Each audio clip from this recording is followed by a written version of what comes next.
সবাইকে good evening. সবাই কেমন আছো? আশা করছি সবাই ভালো আছো, আমরাও খুব ভালো আছি। তো নিয়ে আসলাম একটা ছোট্ট ব্লগ।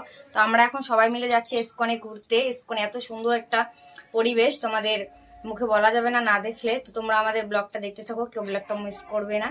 আমরা এখন যাচ্ছি ইসকনে।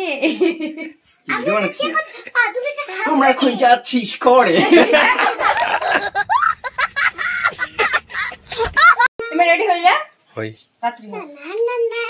তাড়াতাড়ি হয় কি বিট্টু আসবে তারপরে তো বিট্টু আসবে তারপরে তো।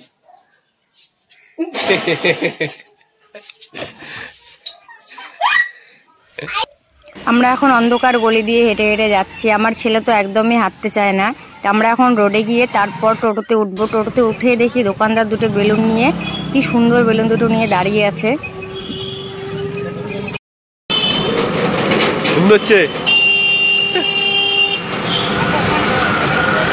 দেখো আমরা এখন ইসকনের সামনে আছি। এখন আমরা টোটো থেকে নামবো। মন্দিরে ঢুকতে গেলে জুতো খুলে ঢুকতে হয়, এর জন্য আমরা সবাই জুতো খুলছি। তো আমরা এখন ব্যাগের মধ্যে সব জুতোগুলো ভরে জুতোগুলো এখন রেখে দেব।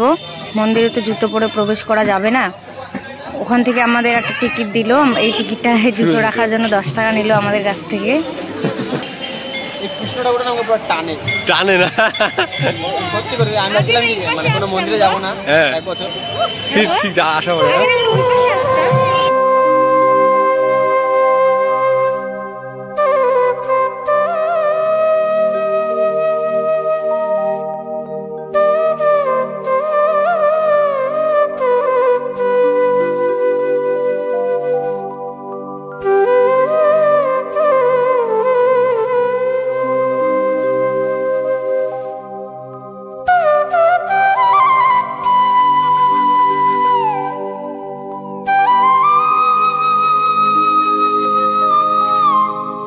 এখন আমরা মন্দিরে প্রবেশ করছি। আমরা গিয়েছিলাম সন্ধ্যাবেলা। এখানে সন্ধ্যাবেলা খুব ভালো লাগে, কারণ সন্ধ্যাবেলা সন্ধ্যা আরতি হয়, কীর্তন হয়, ভিতরে অনেক লোক এসে নাচানাচি করে, খুব ভালো লাগে দেখতে। এখানে সন্ধ্যাবেলা কীর্তন হওয়ার পর তারপরে প্রসাদ খাওয়া হয়। আমরা এখন মন্দিরের ভিতরে ঢুকছি, খুব ভিড়।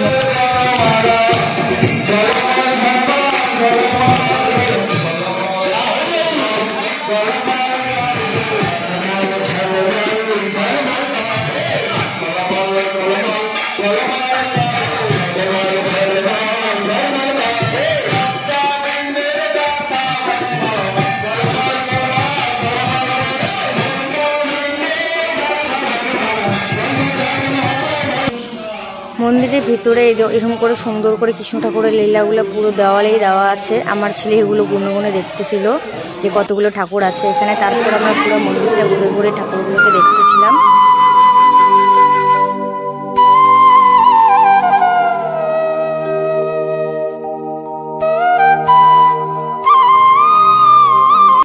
এখন আমরা মন্দিরের একদম সামনে আছি। আর এখানে ফটো ওঠার জন্য খুব ভিড় ছিল। এখানে যে যেরকম করে পারছে ফটো উঠছে। আমরা এর মধ্যে কয়েকটা ফটো উঠলাম। তারপর আমরা বাইরে গিয়ে খাওয়া দাওয়া করে এখন আমরা বাড়ি চলে যাব।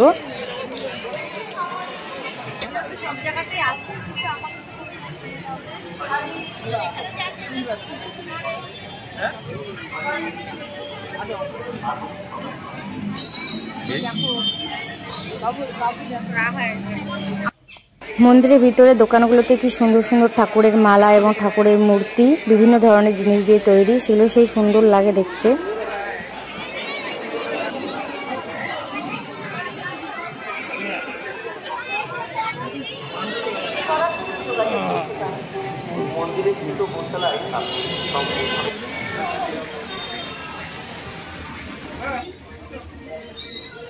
দেখা একটু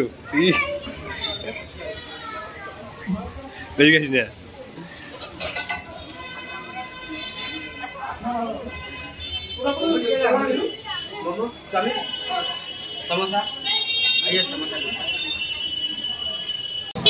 বিট্টু